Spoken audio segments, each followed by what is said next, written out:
Exercising, evaluating, and taking corrective action where needed are the critical preparedness steps that the ONG subsector takes to ensure business continuity should a real-world event occur. During an event, the ONG SCC and GCC through DOE activate the Emergency Support Function 12 framework. The ESF 12 framework is designed to assist asset owner-operators and SLTT partners with requests for emergency response actions in order to efficiently and effectively meet the nation's energy demands.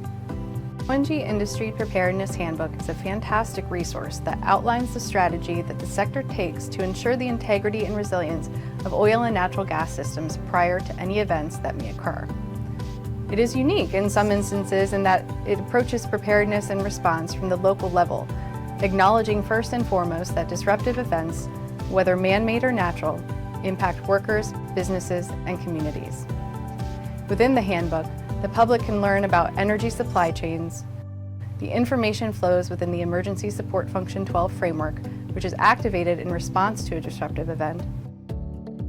Guidance for how national and state-based industry associations can prepare for a crisis, a list of potential waivers that might be needed in the event of a disruptive event to ensure the functionality of the sector, and information on product ownership and supply chains within the sector. So there's a lot of really good information in the Oil and Natural Gas Industry Preparedness Handbook. After Sandy happened in 2013, which was Sandy had landfall in an area that was not accustomed or experienced with a significant storm in the New York, New Jersey area. And we saw there was a lot of need for education across not just states, but also some of our federal partners. So we created this really to be a resource for our members to communicate what they do, and our industry really, not just our members. And then for a resource for our government partners to be able to look and see, what is our philosophy about response. Again, it's that all hazards piece, that we're not focused on the event, we're focused on the response to the event. And we do a lot for preparedness. So part of the strategy is communication about what we do, and then an education to make sure that we're pushing out that communication, whether it's engaging with state and locals, because all response is local, whether it's understanding how the national response framework functions and how our members can play a part in that and where they can communicate, or explaining the waiver process and why regulatory relief may be needed at an event and what are those common elements that are requested. And that's really where the spot market versus contracted comes in, which is something that's particularly on the state and local side is really important to understand, that the fuel supplies in the terminal are usually contracted for the most part. The terminal does not own those resources. They are put in there by a pipeline, they're contracted by a company, and then they are sold into the distribution or to gas stations. So when a storm happens or some type of shortage, that contracted part is locked in. And the spot market, where a lot of individual retail stations may go, that market shrinks quite quickly. And so there may be fuel in a terminal, but it can't be moved because it's actually owned by someone else for a certain purpose. And so we put that in because at the local end, it's really important that people understand how that works.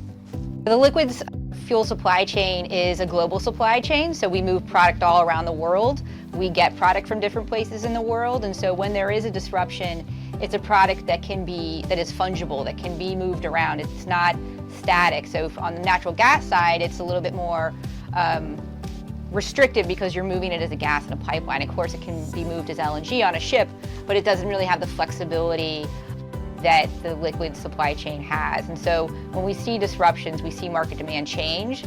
The market responds to those demand changes and we can move product around. And we've seen that in a couple of different crisis scenarios over the years, that the market will adjust and that suppliers are gonna make sure that first responders and certain critical facilities are gonna get the supplies they need to stay operating, whether it's a diesel generator, a hospital, or first responders, emergency vehicle. Those things always happen and tend to work well when we see disruptions in the market.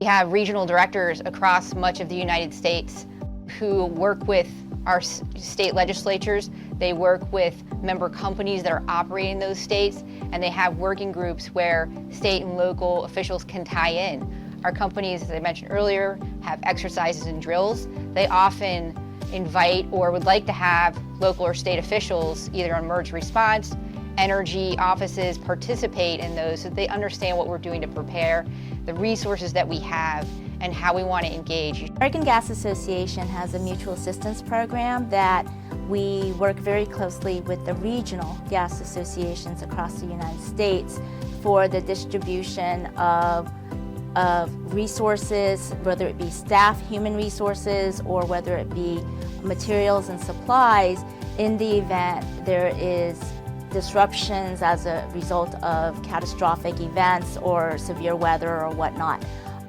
Basically, the program is the Natural Gas Mutual Assistance Program. Natural gas utilities have a mutual assistance program in which we rely on what we call boots on the ground.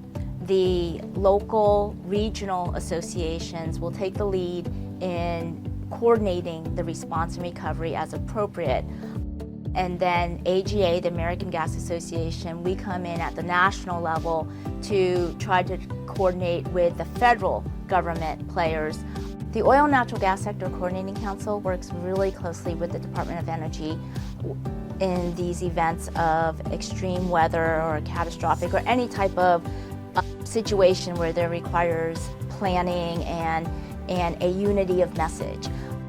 And so we have these calls with DOE where the Oil and Natural Gas Sector Coordinating Council members participate with representatives from the industry.